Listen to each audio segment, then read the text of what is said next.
Marites, kakapas ko na maligo. Ayan, no. 6:40 p.m. So, wait pa tayo maligo. So, ito. May, may aloe vera mask ako. Nilagay ko sa mukha. Kailangan natin mag-beauty rest. Kailangan natin magpaganda. Siyempre, tagatunan natin din nakakapagpalabas na facial. So, ito na lang muna ang gagawin ko.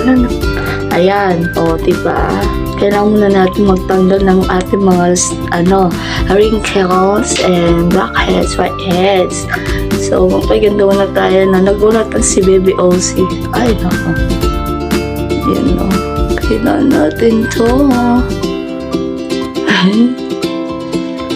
Siyempre, paminsan-minsan, magpaganda ka sa sarili mo, diba? Stress ka na nga.